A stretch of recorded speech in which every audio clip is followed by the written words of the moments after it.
नमस्कार मित्रांनो, शुभ सकाळ सर्वांना.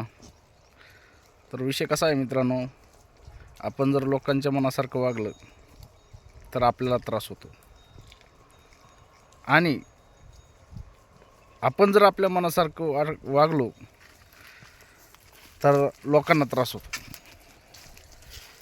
त्याच्यापेक्षा आपण आपल्याला जे पटतंय त्याप्रमाणे वागायचं.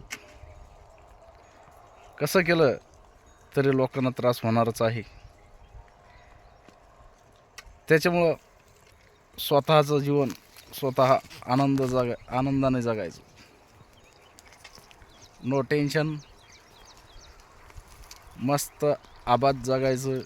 शेतामध्ये यायचं, आपल्या कुटुंबासोबत, आपल्या फॅमिलीसोबत, आपले शेळ्या बकऱ्या जे काय असेल तुमच्याकडं पाळीव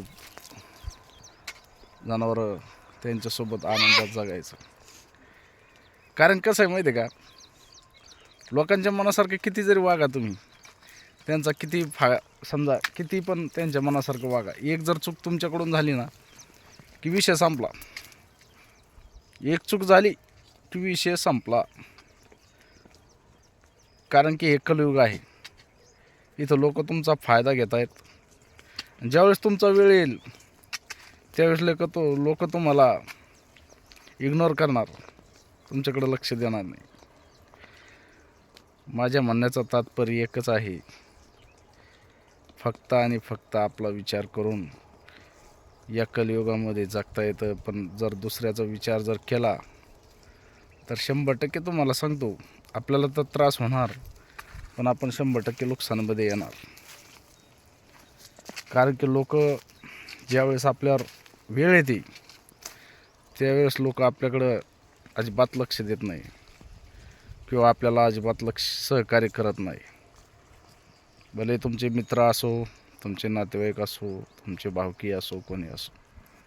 खरं स्पष्ट मत म्हणजे तुमचं काय आहे याच्यावरती नक्कीच कमेंटमध्ये कळवा. कारण की बरेच काही अनुभव मला तर आलेलेच आहेत. पण तुम्ही हा व्हिडिओ बघतात याच्यामधील 90% माझे जे तुम्ही मित्रमंडळी आहे यांना नक्कीच अनुभव आलेला असेल. कारण की या कलियुगामध्ये फक्त आपण आपलं काम बघायला पाहिजे. कारण की ज्यावेळेस आपल्यावर उपासमारीची टाईम येते त्यावेळेस आपल्याला कोणी विचारत नाही, तू जेवला का, उपवासी आहे, तुझ्याकडे पैसे आहे का, तुझं कुटुंब उपवासी आहे, तुझ्या घरामध्ये अडचणी आहे, कोणी विचारत नसतं. त्याच्यामुळं खरं सांगायचं म्हणजे कसं होतं, खरं सांगायला गेलं की थोडं वाईट वाटतं. विषय असा आहे, बऱ्याच काही जखमा, बऱ्याच काही आठवणी आपल्याला घडलेल्या आहेत. आणि त्याच्यामुळं बऱ्याच दिवसापासून आपण स्वतःचा विचार करतोय, स्वतःचं. कारण की आपण बराच विचार केला, बरेच आयुष्य आपण लोकांसाठी याच्या अगोदर घालवलेलं आहे. लोकांचे फायदे करून दे, लोकांचे कामं भरपूर केली. ज्यावेळेस आपल्यावर संकट येतात, अडचणी येतात, त्यावेळेस आपल्यासोबत कोणीच उभं राहत नाही.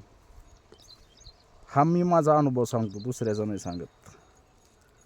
बाकी तुमच्या हिशोबानं तुम्हाला माहिती असेल, माझ्या हिशोबानं माझा जो अनुभव आहे हा मी तुमच्यासोबत शेअर करण्याचा म्हणजे काय होतं, थोडं मन मोकळं होतं हो माणसाचं, त्याच्यामुळं तुमच्यासोबत शेअर केलं.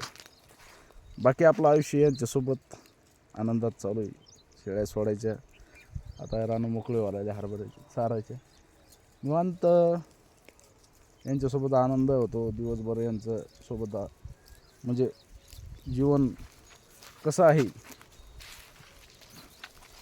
आणि माणसासोबत राहून बघितलं त्यांच्यासोबत काय नाही हो, फायदा आहे फक्त त्यांचा.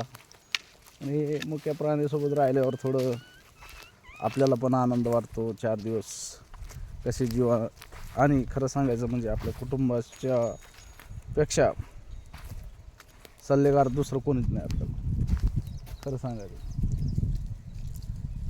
त्याच्यामुळं आपण फक्त आपला विचार करायचा आणि जीवन आनंदात जगायचं.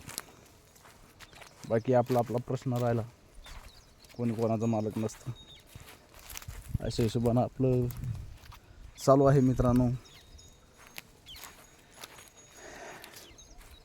खूप काही संकट अडचणी जीवनामध्ये येत असतात, त्याला तोंड द्यावंच लागत असतं. तर चला, धन्यवाद व्हिडिओ बघितल्याबद्दल.